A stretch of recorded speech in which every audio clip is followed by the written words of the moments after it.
मोटी कमर वाली बहू पार्ट 2। अरे याद है ना वो मोटी सी कमर वाली बहू? उनके दिन अभी भी नहीं फिरे। वो फिर एक बार अपनी कमर को लेकर चर्चा में है। कैसे? देखिए। क्या करूं, मेरी मोटी कमर का सब मजाक उड़ाते हैं। माँ जी तो ऐसे करती है जैसे मैं कोई डायन हूँ। ना कहीं साथ ले जाती है, ना ही किसी से मुझे मिलवाती है। मीना तो कोशिश क्यों नहीं करती कि तेरी कमर थोड़ी पतली हो जाए? अब देख ना, मेरे ऑफिस में भी उस दिन तेरा कितना मजाक बना था, याद है ना? मीना को पति से ये उम्मीद तो बिल्कुल नहीं थी। वो सोच में पड़ जाती है कि आखिर क्या लुक से मायने रखते हैं? रिश्ते नाम की कोई चीज होती है क्या? पापा पापा, मेरे स्कूल में फंक्शन है, सबके मम्मी पापा आएंगे, आप भी आना कल। अरे नहीं बेटा, कल तो मेरी जरूरी मीटिंग है, कल नहीं हो पाएगा बेटा। अरे मैं हूँ ना, मैं आ जाऊंगी। क्यों? नहीं नहीं माँ, तुम रहने दो। तुम्हारे लिए तो दो दो चेयर लगाने पड़ जाते हैं और ऊपर से सब तुम्हारा मजाक बनाते हैं। ना बाबा ना, मेरे स्कूल में तो आना ही मत। मीना का दिल तो ये सोचकर और छोटा हो जाता है। वो किचन में जाती है और खाना बनाने लग जाती है। खाना बनाते बनाते उसे मुन्ने के जोर से रोने की आवाज आती है। अरे क्या हो गया मेरे बेटे को? मेरा बच्चा गिर गया है। इतनी बार कहा है कि भागा दौड़ी ना किया कर। मीना जल्दी से बच्चे को उठाती है, उसे कमरे में ले जाती है और सुला देती है। माँ, कल मैं गिर गया था तो किसी ने मुझे नहीं उठाया, सब मुझे डांट रहे थे, लेकिन तुमने मुझे उठाकर यहाँ बेड पर लिटाया और रात भर तेरी कमर में मालिश भी करती रही। तभी तो मैं आज स्कूल के फंक्शन में जा रहा हूँ, नहीं तो कैसे जाता। अच्छा माँ, मैं जा रहा हूँ। बेटा स्कूल चला जाता है। उधर सास, बहू को क्या है ना, आज मैंने घर में कीर्तन रखा है।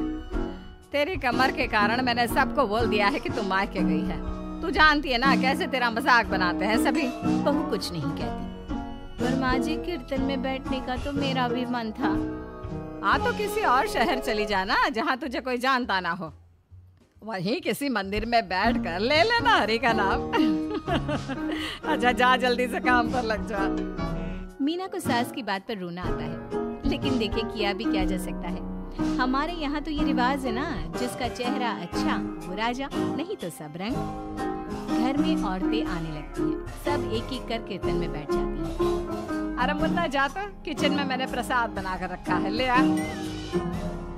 अरे क्या क्या कर लेती हो बहन जी, एक तुम्हारी बहू है बस कमर का कमरा बनाए बैठी है। ये नहीं कि ससुराल में रहकर काम काज निपटाए, जब देखो तब मायके की हवा खाने पहुंची रहती है। तभी दूसरी कहती है, मैंने तो घर में मना कर दिया था कि कोई खाना नहीं खाना।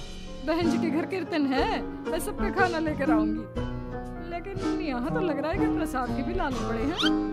अरे कर देना पागलों वाली बात, खाना भी बना कर रखा है मैंने। अरे कमला, जा जाकर कीर्तन के बाद जो मैंने खाना बनाया है ना, सबको लगा देना। अरे बहू से ज्यादा तो आपके साथ ये कमला ही रहती है। हाँ तो क्या अब नौकरानी से करवा दी थी बेटे की शादी। कमला किचन में जाती है, जहाँ बेचारी मीना पसीने से तर खाना पीना और किचन के काम में लगी होती है। कैसी हो भाभी, ऐसी सास के साथ कैसे गुजारा कर रही हो? पता है बाहर कह रही है कि सारा खाना और प्रसाद उन्होंने बनाया है। अरे कोई बात नहीं ना कमला, वो क्या है ना, मेरी कमर मोटी है, इसलिए वो मुझे किसी के सामने नहीं ले जा सकती है। अरे तो मैं कौन सी सुस्मिता सेन हूँ, लेकिन देखो मेरी सास मुझे कितने गर्व से मिलाती है सभी से। देखो मीना भाभी, आपको सबने ये बता रखा है कि आप अच्छी नहीं हो, सुंदर नहीं हो, लेकिन बात ये कि आपका चेहरा इतना प्यारा है कि क्या कहूँ। पता है भाभी, आपके चेहरे के नूर से तो सारा मोहल्ला रोशन है। मीना को बहुत दिनों के बाद किसी के प्यार के दो बोल सुनने मिले थे। वो खुश हो जाती है और कमला से दिल से बात करने लगती है।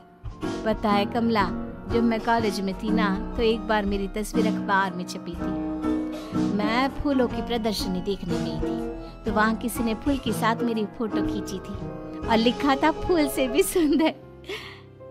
लेकिन अब भी भाभी आप ऐसी हो, फूल से भी सुंदर। अरे कमर मोटी है तो क्या हो गया, क्या सब में सारी खूबियाँ होती है? अपनी सास को ही देख लो, ऐसा लगता है जैसे चूल्हे में कोयला जल गया हो। भैया भी माना पतले हैं, लेकिन है तो माँ की तरह काले ही ना। वो तो भला हो भगवान का कि मुन्ना आप पर गया है, गोरा और सुंदर। मीना को कमला की बात समझ में आ रही थी। पहली बार किसी ने उससे अच्छे से बात की थी तो उसे रोना आ जाता है। भाभी एक काम करो ना, कुछ दिनों के लिए मायके होकर आओ। यहाँ तो ना भैया को आपकी कदर है ना ही सास को, और बेटा भी आपको इन लोगों के कहने पर दूर ही रखता है।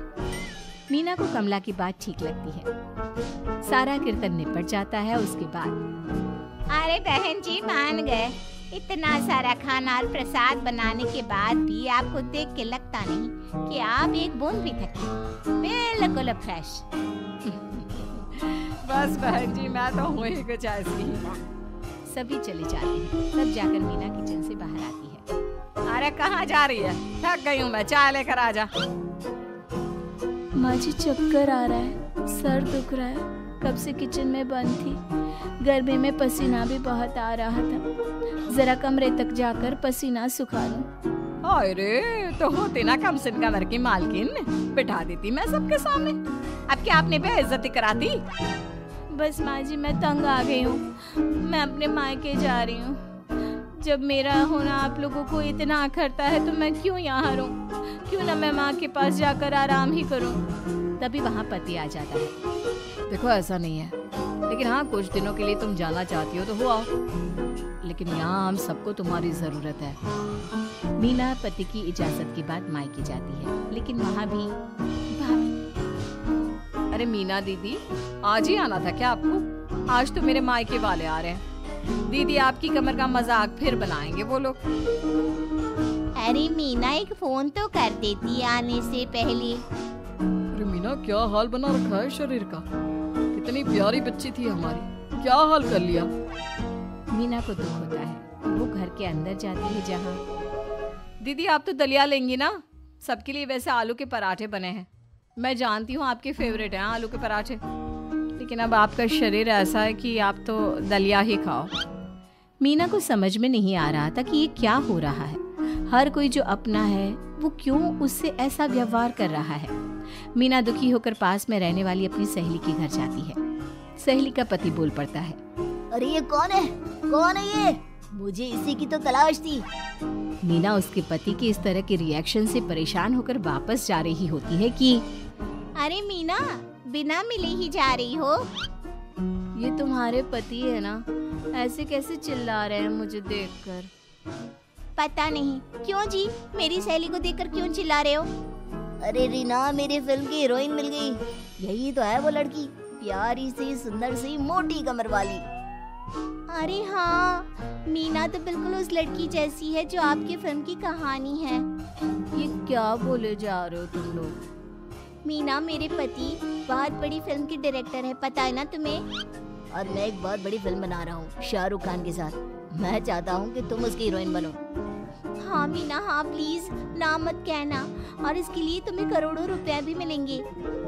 मीना मन में सोचती है कि जो दुनिया उसे मोटा और भद्दा कहती थी उसे जवाब देने का यही एक रास्ता है। मीना फिल्म में काम करने के लिए हाँ कर देती है और फिर सारे शहर में मीना की फोटो शाहरुख खान के साथ लग जाती है।